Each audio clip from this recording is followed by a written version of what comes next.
Good morning, Sampurna students. Nutrition in animals. This is the topic that we are going to discuss in this video. In the previous chapter, we did the nutrition in plants. In this chapter, we will read about nutrition in animals of science subject for class 7, chapter number 2. In the previous chapter, we have learned that green plants can make their own food by the process of photosynthesis. Unlike plants and animals, cannot prepare their own food. Plants जिस तरीके से अपना food prepare कर लेते हैं, animals नहीं कर सकते. They depend on plants for their food directly और इनडायरेक्टली. एनिमल्स जो हैं अपने फूड के लिए प्लांट्स पर डायरेक्टली या इनडायरेक्ट तरीके से डिपेंडेंट होते हैं. We know that all organisms including humans need food for growth, for repairing damaged parts of their bodies, and for obtaining energy to carry out life processes. Animal nutrition is a process of taking food by an organism and its digestion, absorption and utilization in the body. Just plant nutrition हमने जिस तरीके से पढ़ा, similarly animal nutrition भी उसका भी definition exactly कुछ approx ऐसा ही है. ठीक है. तो this is the definition of animal nutrition. Different steps in the process of nutrition. बहुत सारे प्रोसेसेस होते हैं एनिमल न्यूट्रिशन में जिनमें कि 5 स्टेप्स इंक्लूड होते हैं पर्टिकुलर प्रोसेस ऑफ न्यूट्रिशन में, जैसे कि ingestion, digestion, absorption, assimilation and egestion. One by one हम सारे टॉपिक्स को यहाँ पे रीड करेंगे and we will understand it. Ingestion, the process by which the food is taken inside the body of an organism is called ingestion. जो हम food inhale करते हैं, जो फूड हम लेते हैं, खाते हैं, वो प्रोसेस जो है अपने फूड को खाने के प्रोसेस को ही हम इंजेशन कहते हैं, जब हम अपने माउथ के अंदर फूड को ले जाते हैं. When we put food into our mouth with hands, we are ingesting the food. However, different animals ingest food in different ways and have special organs for this purpose. ठीक है, ingestion समझ में आ गया. जो फूड हमारे mouth के अंदर हम डालते हैं, that is called ingestion. Now digestion. The food of most animals consist of complex insoluble substances which can not be absorbed by the animals body. अब कुछ ऐसे सब्सटेंसेस होते हैं, कॉम्प्लेक्स सब्सटेंसेस, इनसॉल्युबल सब्सटेंसेस, जो हमारी बॉडी एब्जॉर्ब नहीं कर पाती, एनिमल्स बॉडी एब्जॉर्ब नहीं कर पाती. ऐसे कॉम्प्लेक्स सब्सटेंसेस या इनसॉल्युबल सब्सटेंसेस को ब्रेक करने के लिए जो प्रोसेस होता है वो डाइजेशन प्रोसेस के थ्रू ही होता है. ठीक है. So the process of breaking down of complex insoluble food substances into simple soluble food substances, मतलब ये जो कॉम्प्लेक्स और इनसॉल्युबल सब्सटेंसेस होते हैं फूड में, इसको ब्रेक किया जाता है through the process of digestion. Complex insoluble जो है अब सिंपल सॉल्युबल फूड में चेंज हो जाते हैं. किस चीज़ से? डाइजेस्टिव जूसेस होते हैं. डाइजेशन प्रोसेस के टाइम में ये फूड सब्सटेंसेस को ब्रेक करते हैं. ठीक है. Prepared by the body is called digestion, और यही प्रोसेस डाइजेशन कहलाता है ना. डाइजेशन के बाद क्या होता है? Absorption. The process in which the simple soluble digested food substances are absorbed into the blood is called absorption. Means अब ये डाइजेस्टेड फूड जो है, जो सॉल्युबल और सिंपल हो चुका है, वो कौन एब्जॉर्ब करता है? Blood.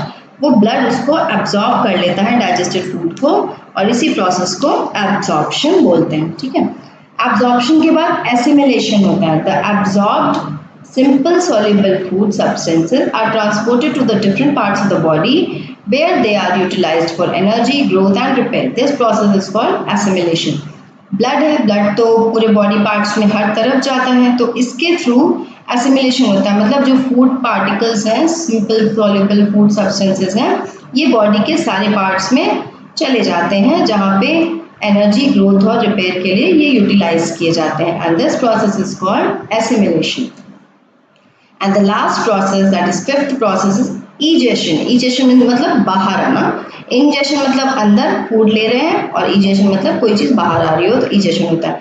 A part of the food which we eat remains undigested and unabsorb. जो फूड अनडाइजेस्टेड और अनएब्जॉर्ब रह जाता है, जो बॉडी यूटिलाइज नहीं करती जिन चीज़ों को, the process in which the undigested food is removed from the body is called egestion.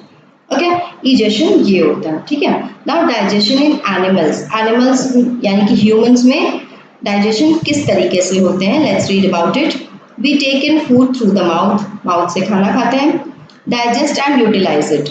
The undigested parts of the body, sorry food, are expelled from the body. जो undigested parts होते हैं food के वो body से expel हो जाते हैं। The food passes through a long muscular canal called alimentary canal और digestive canal.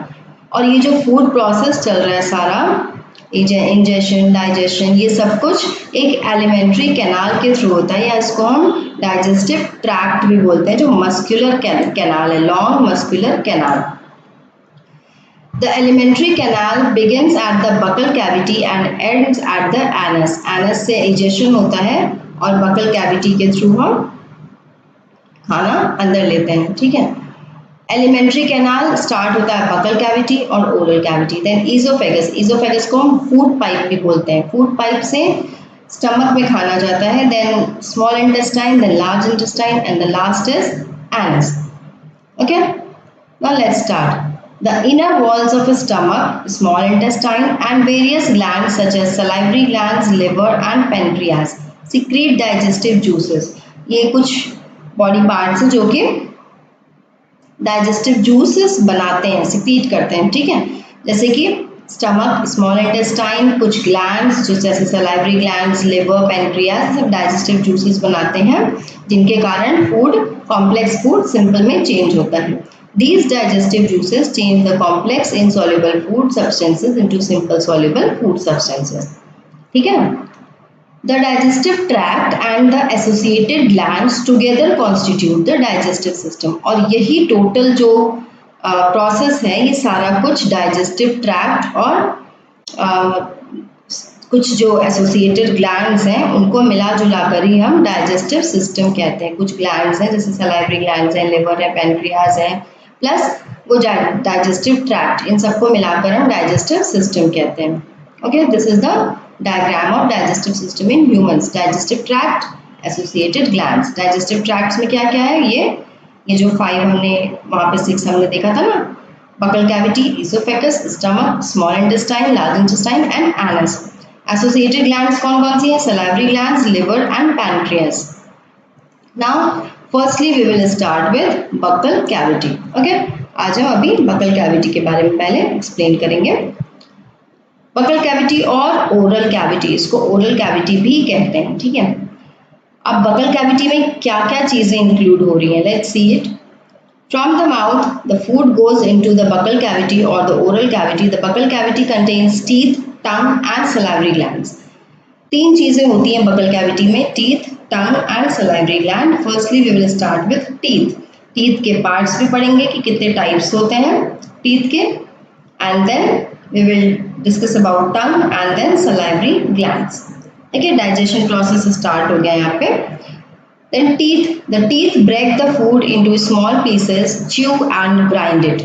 Chewing mixes the small pieces of food with saliva. Saliva से वो जो mixing कर रहे हैं food का वो हो जाता है। Mixing किसके साथ होती है, saliva के साथ food की mixing हो जाती है। तो इस process को हम mastication कहते हैं, ठीक है। जब फूड हम दांत से चबा रहे हैं, च्यू कर रहे हैं, उसको ग्राइंड कर रहे हैं, तो वो ग्राइंडिंग मिक्सचर जो फूड का तैयार हुआ है उसमें सलाइवा मिक्स हो जाता है और इसी प्रोसेस को मैस्टिकेशन कहते हैं।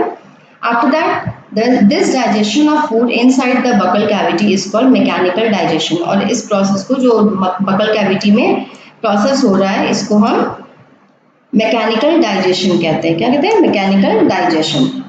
After that each tooth is present in a separate socket in the gums. हर एक टूथ अपने एक सेपरेट सॉकेट में है गम्स के अंदर। The white substance which covers the teeth is called enamel. जो white substance होता है जो टीथ को कवर कर रहा है उसको हम enamel बोलते हैं। It is the hardest substance in human body. ये hardest substance है human body का। क्या चीज, enamel.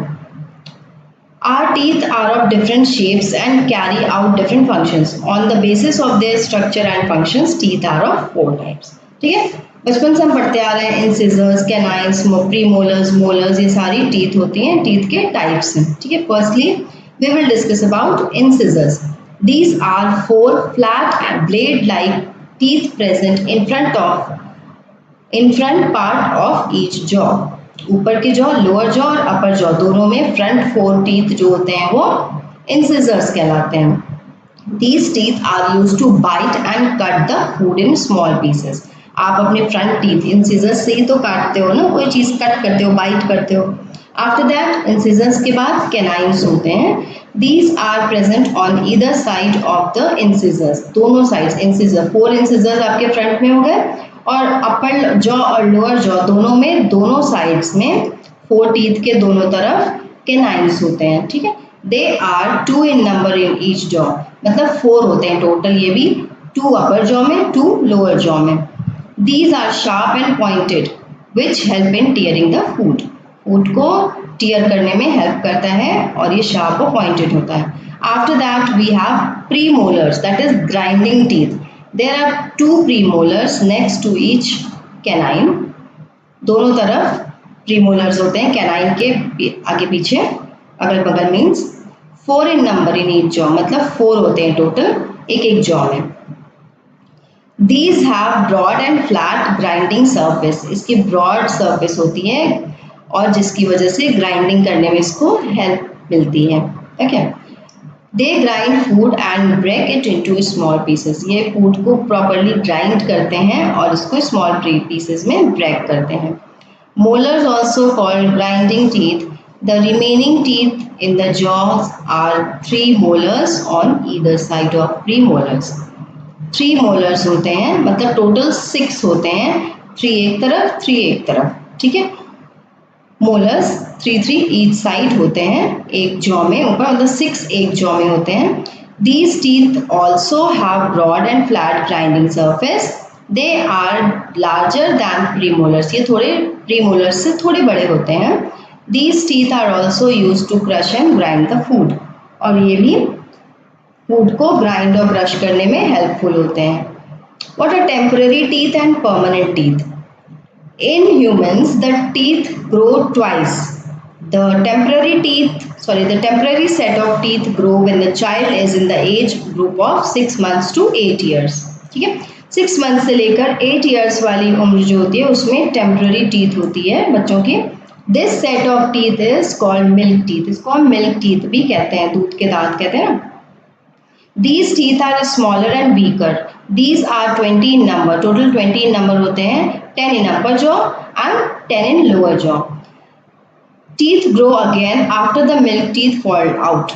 The second set of teeth is called permanent teeth. These teeth remain till old age. Permanent teeth cannot be replaced by new natural teeth.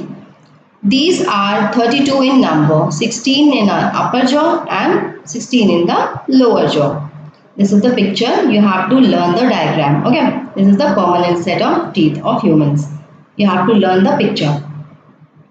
Tooth decay क्या होता है? When we eat food, small bits of it get stuck between our teeth. कुछ कई बार होता है हम कुछ खाते हैं वो हमारे दांतों में फंस जाता है.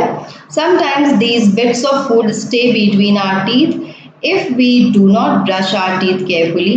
अब कई बार होता है हम ब्रश ठीक से नहीं करते तो हमारे दांतों में वो गंदगी फंस जाती है. द बैक्टीरिया, फिर बैक्टीरिया उस पर डेवलप होने लगता है. ठीक है. The bacteria present in our mouth react with the left over food and the saliva and form a thin sticky layer called plaque on the surface of teeth.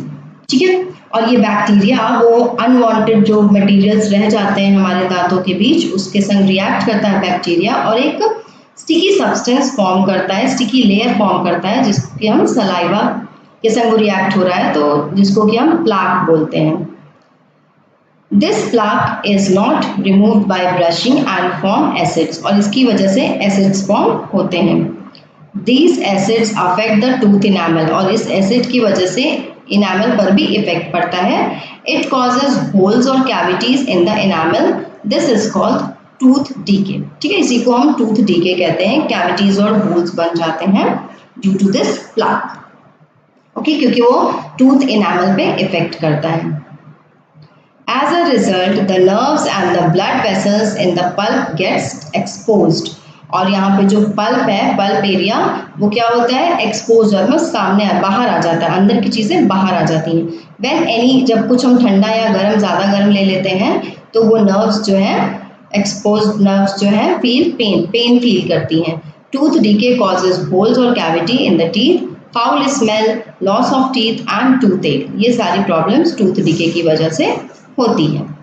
Tooth decay, इसके preventions क्या क्या हैं, कैसे हम tooth decay रोक सकते हैं? We can prevent tooth decay by the following ways. We should avoid eating too many sweets, ice creams and chocolates. We must brush our teeth at least twice a day in the morning and at night before going to bed. We must floss our teeth every day. A dental floss is a special strong thread that is moved back and forth through the spaces between our teeth to remove the food stuck between our teeth that can not be removed by brushing. कुछ ऐसी चीज़ें होती हैं जो brush करने से हमारे teeth में से नहीं निकल पाती हैं, तो हमको फ्लॉसिंग करनी चाहिए। एक स्ट्रॉन्ग थ्रेड होता है जो कि बैक और फोर्थ हम आगे आगे पीछे करके अपने दांतों के बीच फंसी हुई चीज़ों को निकाल सकते हैं, जो कि ब्रश करके भी नहीं पॉसिबल हो पाता है।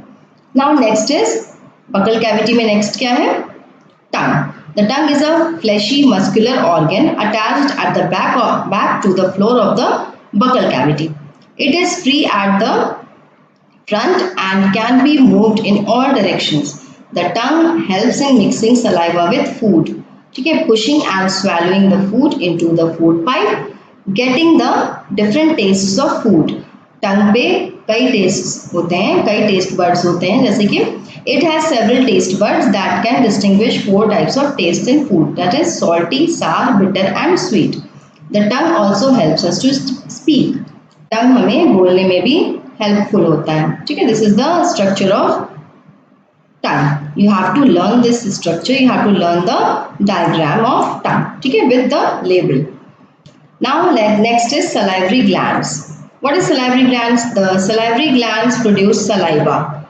लार्ज जिसको हम बोलते हैं वो सलाइवा होता है इंग्लिश में। The saliva contains an enzyme called amylase. Saliva कौन सी एंजाइम कंटेन करता है? Amylase. You have to learn the name. Amylase breaks down the starch present in the food into sugars. Starch complex है, complex material है। Amylase क्या करता है? इसको sugars में, simple substance में change करता है। Saliva also makes the food wet and slimy so that it can be easily swallowed. इसको बिल्कुल slimy, बिल्कुल चिपचिपा सा बना देता है, गीला कर देता है और आराम से हम उसे swallow कर सकते हैं। Swallow means घोट सकते हैं, ठीक है। Here's one of the activity, you can just read it properly. Okay. Now next is pharynx and esophagus. Buccal cavity के बाद next क्या है? Pharynx and esophagus. माउथ के थ्रू हम खाना इनहेल कर मतलब इंजेस्ट करते हैं, ठीक है। आफ्टर दैट वो खाना pharynx और esophagus में जाता है। The tongue pushes the chewed food into a smaller short muscular tube called the pharynx. From the pharynx, the food goes into a long and narrow muscular tube called the food pipe or esophagus. यहाँ पे खाना आपके pharynx से होते हुए food pipe में आता है। Food pipe को हम esophagus भी कहते हैं। All the diagrams in this chapter is very important. You have to practice all the diagrams given in the chapter. Okay? When the slightly digested food enters the food pipe, जब जो थोड़ा slightly digested food है जब वो food pipe में enter करता है, जो इजोफेगस मतलब फूड पाइप के जो वॉल्स हैं वो कॉन्ट्रैक्टिंग और एक्सपेंशन शुरू कर देते हैं। मतलब इस तरीके से थोड़ा सा फूलने लगते हैं, फिर पतले होते हैं, फिर फूलते हैं। जहाँ जहाँ फूड जाता है उसको वे देते हैं, क्योंकि मस्कुलर है ना, दैट्स वाई इसमें मूवमेंट हो सकती है, कॉन्ट्रैक्शन और रिलैक्सेशन हो सकता है। मतलब जहाँ जहाँ खाना जाएगा वो उसको वे देता जाएगा एक तरह से, ताकि खाने को नीचे पुश किया जा सके। Down to the stomach. अब स्टमक की बारी आई है। फैरिंक्स से होते हुए फूड पाइप में आया, उसके बाद वो स्टमक में आ जाता है। अब इस वॉल्स के कॉन्ट्रैक्शन और एक्सपेंशन की वजह से ही फूड पुश आउट होता है। इजोफेगस में वेव लाइक एक्शन होता है, इसको हम पेरिस्टाल्सिस बोलते हैं। ये जो वेव लाइक एक्शन हो रहा है मीन्स कहीं रिलैक्सेशन, कहीं कंट्रैक्शन, कहीं रिलैक्सेशन, इस तरह का अगर मोशन चल रही है दैट मीन्स इसको हम पेरिस्टाल्सिस बोलते हैं। Peristalsis movement of the food, ठीक है। Then digestion of food does not take place in the oesophagus, oesophagus में कोई भी डाइजेशन प्रोसेस नहीं होता. Now the food shifted to the stomach. What happens there?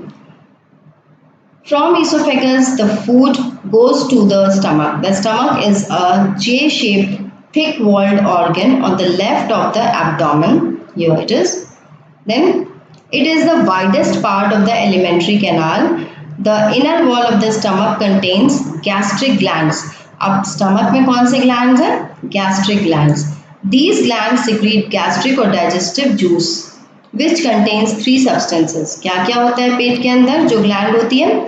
उसमें से हाइड्रोक्लोरिक एसिड, पेप्सिन और म्यूकस, ये तीन डाइजेस्टिव जूसेस मिलते हैं गैस्ट्रिक ग्लैंड्स से. Okay, you have to learn the name of all the gastric glands से निकले हुए जो जूसेस हैं. Okay, hydrochloric acid, pepsin and mucus.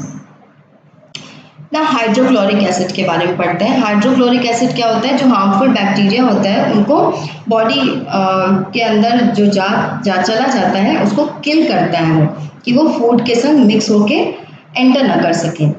और ये it makes the medium in the stomach acidic which enhance the action of enzymes.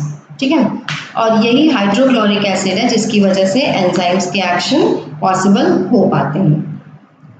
The mucus, mucus क्या करता है? ये इनर लाइनिंग स्टमक की जो है उसको एक्शन एंजाइम और एसिड के एक्शन से बचाते रहता है. ठीक है, एसिडिक मीडियम.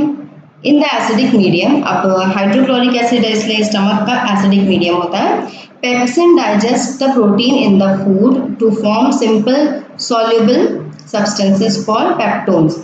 पेप्सिन जो है फूड को, जब फूड आ जाता है स्टमक में तो पेप्सिन क्या करता है? जो प्रोटीन पार्ट होता है फूड का उसको पेप्टोन्स में चेंज कर देता है, प्रोटीन से पेप्टोन्स में चेंज करता है एसिडिक मीडियम में in the stomach. Proteins pepsin की प्रेजेंस में एसिडिक मीडियम में स्टमक के अंदर पेप्टोन्स में चेंज हो जाता है पूरा protein. Consequently, the food gets converted into a partially digested, that is semi-solid food called chyme. अब ये जो पेप्टोन्स जब बन गया तब अब यहाँ पे पेट के अंदर डाइजेस्टेड फूड को अब हम काइम बोलेंगे. ठीक है, क्या बोलेंगे? Chyme. The chyme leaves the stomach and enters the small intestine. अब काइम कहाँ जा रहा है? इस स्मॉल इंटेस्टाइन की ओर. ठीक है, अब हम पढ़ेंगे स्मॉल इंटेस्टाइन के बारे में. The small intestine is the longest part of the alimentary canal. It is about 7.5 meters long and arranged in the form of a coil. Here, this one, it is arranged in the form of a coil and it is 7 centimeters, 7.5 meters long.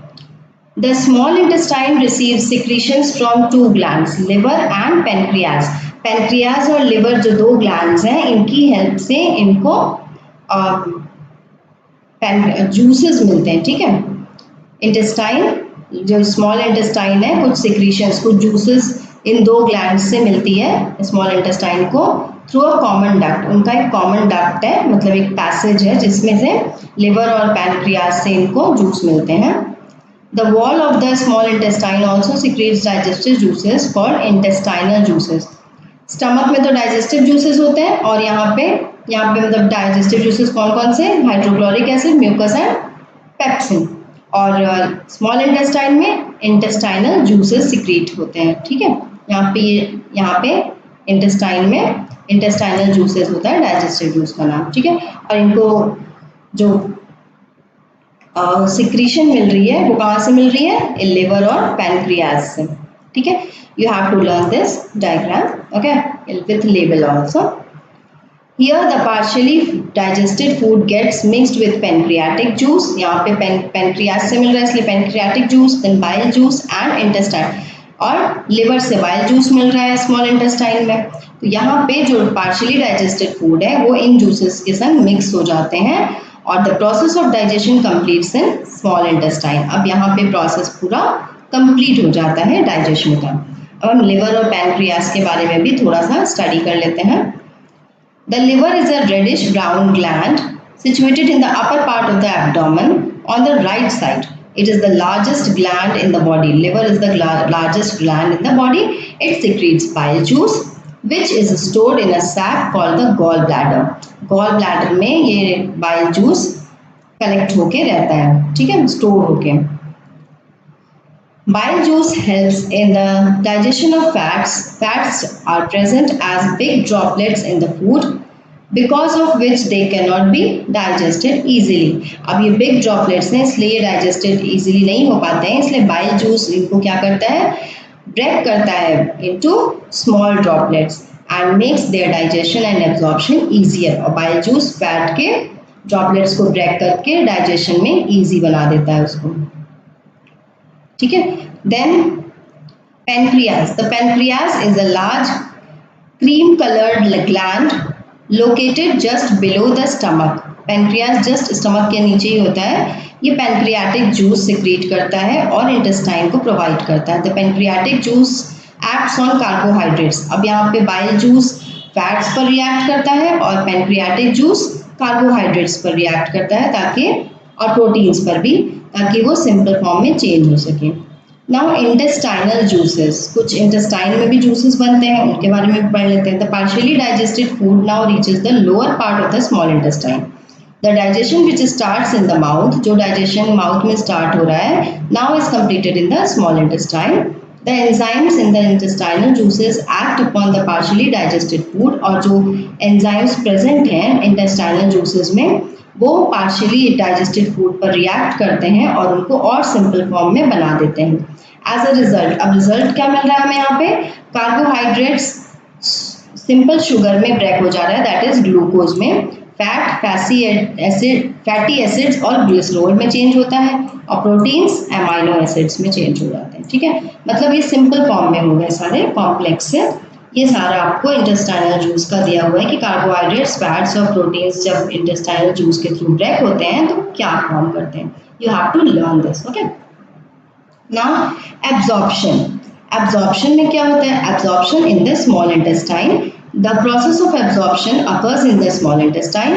The inner wall of the small intestine has millions of finger-like projections or folds called villi. ये आपका मान लीजिए आप small intestine है, इसके अंदर छोटे छोटे हेयर लाइक प्रोजेक्शंस होते हैं दोनों साइड में इनर वॉल पे, इसको हम विलाई बोलते हैं, ठीक है. Each villus has a network of thin and small blood vessels called capillaries. अब इन विलाई में क्या है, कैपिलरीज होते हैं, मतलब बहुत छोटे ब्लड वेसल्स होते हैं, उनको हम कैपिलरीज बोलते हैं, जिसके थ्रू ब्लड इसमें आता है. क्लोज टू इट्स सरफेस, ये है आपका बना हुआ, ये विलाई की पिक्चर है, ठीक है. ये कैपिलरीज हैं, बिल्कुल ट्यूब्स हैं, ब्लड वेसल्स कह सकते हैं इसको, और ये इसी के थ्रू ब्लड चारों ओर इसमें फैलता है विलाई में, okay. These villi give the inner walls of the small intestine a very large surface area. और इसी विलाई की वजह से इंटेस्टाइन को लार्ज सरफेस एरिया मिलता है एब्जॉर्प्शन के लिए, डाइजेस्टेड फूड के एब्जॉर्प्शन के लिए. The surface of villi absorbs the digested food materials. Villi का जो ये जो पार्ट है ये क्या करता है, सरफेस जो है सारे डाइजेस्टेड फूड मटेरियल्स को एब्जॉर्ब कर लेता है और passes them to the fine blood capillaries, और इसको फाइन ब्लड कैपिलरीज में ट्रांसफर कर देता है, ठीक है. और the absorbed food is carried to all the cells of the body by blood. This food is utilised by the cells to release energy. अब यहाँ से ये बिल्कुल कैपिलरीज के थ्रू बॉडी के हर पार्ट में फूड मटेरियल चला गया ना, इससे कैपिलरीज से, खून के सहारे, ब्लड के सहारे, इसकी वजह से अब बॉडी उसको यूटिलाइज करती है, सेल्स उसको यूटिलाइज करते हैं और हमें एनर्जी प्रोवाइड करते हैं. Now assimilation of food. Blood carries the absorb, अब ब्लड जो है ये एब्जॉर्ब फूड जो है, डाइजेस्टेड फूड सारे बॉडी ऑर्गन्स तक पहुंचाता है. The digested food is used to build complex substances such as proteins required for the growth and repair of body tissues. अब digested food जो है वो complex substances grow करना शुरू कर देते हैं, just like proteins, जो कि repairing और growth के लिए बहुत important है tissues के लिए. This is the final stage in the process of digestion and is known as assimilation, और इसी process को हम assimilation बोलते हैं, ठीक है. In cells glucose breaks down. अब सेल्स में क्या है, ग्लूकोज किस में ब्रेक होता है, with the help of oxygen into carbon dioxide and water. Glucose जो है कार्बन डाइऑक्साइड और वाटर में ब्रेक हो जाता है एंड एनर्जी इज रिलीज्ड, और इसकी वजह से एनर्जी मिलती है हमें। अमाइनो एसिड्स जो है वो बिल्डिंग और रिपेयरिंग के लिए यूज किए जाते हैं, जो कि एक्चुअली प्रोटीन से ब्रेक हुए हैं। फैटी एसिड्स और ग्लिसरॉल जो फैट से मिले हुए हैं वो एनर्जी रिजर्व्स के रूप में होते हैं and are stored under the skin for further use. अब वो स्किन के नीचे स्टोर हो जाते हैं ताकि हम फर्दर यूज कर सकें उसको। Okay, now egestion. अब एसिमिलेशन भी हो गया, now the process of egestion is there. Egestion of undigested food, large intestine में सारा अनडाइजेस्टेड प्रोडक्ट आ जाता है और जो कि स्मॉल इंटेस्टाइन से ज़्यादा ब्रॉडर और वाइडर है, ठीक है, जो कि 1.5 मीटर्स इन लेंथ होता है, उसकी लंबाई 1.5 मीटर्स होती है। Large intestine has two parts, colon and rectum. Colon absorbs water and some salts from the undigested food. Colon भी अभी जो बचा खुचा वाटर है उसको एब्जॉर्ब करता है, कुछ सॉल्ट्स एब्जॉर्ब करता है अनडाइजेस्टेड फूड में से। Due to this the undigested food becomes dry, और जिसकी वजह से अनडाइजेस्टेड फूड जो है बिल्कुल ड्राई हो जाता है and almost semi solid. This is known as faeces and is stored in the rectum, और ये रेक्टम में स्टोर हो जाता है, ठीक है। Faeces are removed from the body through anus, this process is called egestion. Okay, now there is nutrition in amoeba. Amoeba जैसे animals का होता है वैसे ही, सॉरी, ह्यूमन बींग्स का होता है, उसी तरह एमीबा में भी न्यूट्रिशन होता है, उसमें भी यही प्रोसेसेस हैं, जैसे ingestion, digestion, absorption, assimilation, egestion. Okay, यहाँ पे क्या होता है, एमीबा माइक्रोस्कोपिक है, सिंगल सेल्ड ऑर्गेनिज्म है, found in ponds, pools and ditches. It constantly changes its shape, इसके शेप्स हमेशा चेंज होते रहते हैं और इसमें फिंगर लाइक प्रोजेक्शंस निकलते हैं, ऐसे फिंगर लाइक प्रोजेक्शंस बनाता है, इसको हम सीडोपोडिया बोलते हैं या फॉल्स फीट बोलते हैं। लोकोमोशन या कैप्चरिंग ऑफ फूड के लिए होता है, यहाँ आप देख रहे हैं सीडोपोडिया बना लिया इसने, फॉल्स फीट, जिसके हेल्प से ये मूव भी करता है और कोई भी फूड कैप्चर करने के लिए भी हेल्पफुल होता है। All the processes of nutrition are perform by the single cell of amoeba, ठीक है।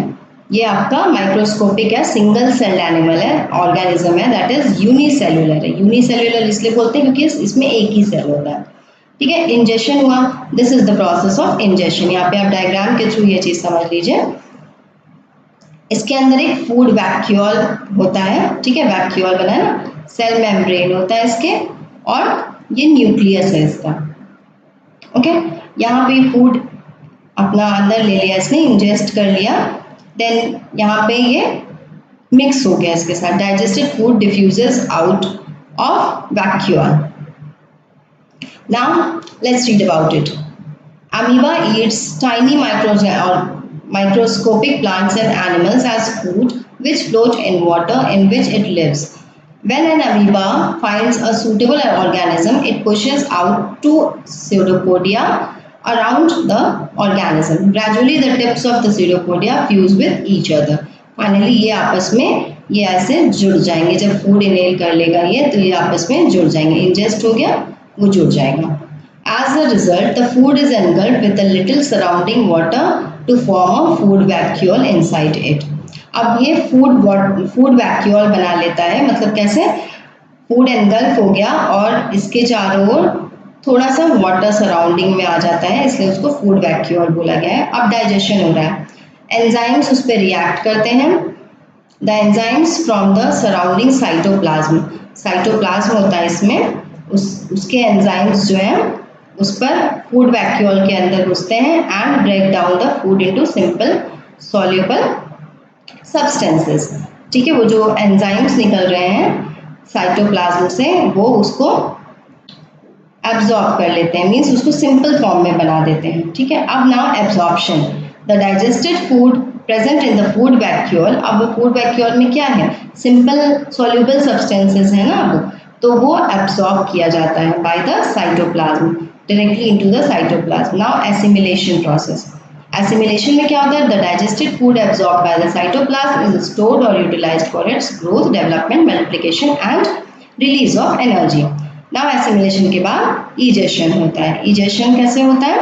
The undigested food collects inside the vacuole, vacuole के अंदर अनडाइजेस्टेड फूड कलेक्ट हो जाता है। द सेल मेम्ब्रेन रप्चर्स, कहीं से सेल मेम्ब्रेन रप्चर खराब हो जाता है at any place, कहीं से भी, and the undigested food is thrown outside the body by the vacuole, और vacuole इसका unwanted या undigested food बाहर थ्रो कर देता है। So this is the egestion process.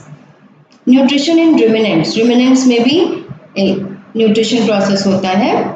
Certain grass eating animals such as cows, buffaloes, deer and sheep quickly chew the food, mix it with saliva and swallow. Carnivores eat these grass-eating animals as their food. To avoid being caught by carnivores, grass-eating animals quickly eat their food. They then go to a safe place and bring the food back into the mouth in small lumps and chew it. मतलब पहले ये खाना अपने अंदर ले लेते हैं पेट के अंदर, और फिर उसके बाद में उसको बाहर ले आके अपने माउथ में ले आके उसको च्यू करते हैं। तो this process of chewing food is called rumination and these animals are called ruminants. इनको हम ruminants बोलते हैं, ठीक है, just as cow. In ruminants, the stomach is divided into 4 chambers: rumen, reticulum, omasum and abomasum. This type of stomach is called compound stomach क्योंकि इसके 4 parts हैं stomach के, ठीक है. This is the picture of stomach of ruminants. Okay. Firstly क्या होता है? The food that is swallowed goes into the first and largest chamber or the rumen. Here it is partially digested and is called the cud. इस जगह इसको हम cud बोलते हैं. ये सबसे पहले rumen में जाता है. This one. Okay. First number पे. वहाँ पे इसको हम cud बोलने लगते हैं. It then goes to the second chamber or the reticulum from where it is returned to the mouth for thorough chewing. अब ये सेकेंड पार्ट में, यहाँ से जब ये कट बन जाता है तो ये सेकेंड पार्ट रेटिकुलम में जाता है और वहाँ से वापस ईसोफेगस के थ्रू माउथ में आ जाता है. ओके, माउथ में आ गया. अब यहाँ पे उसको फिर एनिमल च्यू करता है. After thorough chewing and mixing with the saliva the rechewed food is swallowed again. फिर से ये स्वैलो कर लेते हैं इसको च्यू करने के बाद. It now bypasses the first 2 chambers. वो वापस फर्स्ट 2 चैम्बर्स से बाईपास होता है और फिर थर्ड चैम्बर में घुस जाता है. दैट इज स्मॉलेस्ट चैम्बर और omasum. Here it is broken down into smaller pieces. और यहाँ पे ये थर्ड चैम्बर में ओमेसम में स्मॉलर पीसेस में ब्रेक डाउन होता है इसका. The food enters the fourth chamber और द एबोमेसम. ठीक है, अब ये लास्ट दैट इज एबोमेसम में जाता है. That is true stomach. Actually ये है इसका स्टमक. यह a kind of gastric juice. अब यहाँ पे एक गैस्ट्रिक जूस है जो कि एंजाइम होती है जिसमें, and hydrochloric acid is secreted. The process of digestion completes here. The digested food now passes into the small intestine. अब यहाँ से फूड स्मॉल इंटेस्टाइन की ओर जा रहा है. ठीक है, the digested food now passes into the small intestine. Here the absorption of the food takes place. The undigested food passes through the large intestine and is egested from the body. ठीक है, तो ये आपके 4 chambers हैं stomach के, ruminants के. यहाँ पे पिक्चर बनी हुई है. आपको आई थिंक ये चैप्टर समझ में आ गया है. Let's do the exercises. You can check the exercises from here. Nutrition in animals. You have to do exercise A and B in your book itself. And after that, exercise C also and exercise D also you have to do in the book. ये चारों exercises आपको book में fill करनी है. Okay? Exercise E, F and G and H. ये आपको अपनी fair copy में complete करना है. Okay? E आपको कॉपी में करना है. ठीक है, आप यहाँ पे आंसर्स देख सकते हैं. एक्सरसाइज F भी आपको कॉपी में करना है. You can see the answers from here. Okay, exercise G भी आपको कॉपी में कंप्लीट करना है. Short answer type second part question. ठीक है, ये आपको कॉपी में करना है. Okay, this is the answer of exercise G. Exercise H long answer questions भी आपको अपनी कॉपी में करना है. Okay, this is exercise H. This is the picture of amoeba. You have to draw it. This is nutrition of amoeba actually. This is the answer number 1, exercise H. And this is the answer number 2. That is ruminants के stomach का structure यहाँ पे दिया हुआ है. वो आपको बना के explain करना है चीज़ों को, right? आपको जैसे समझ में आ रहा है आप वैसे कर सकते हो, but it is quite clear, answer should be clear. Okay, इस तरीके से आप इसको कंप्लीट कर लोगे। तो आपका चैप्टर क्वेश्चन आंसर्स के साथ कंप्लीट हो जाता है। That's all for today, thank you.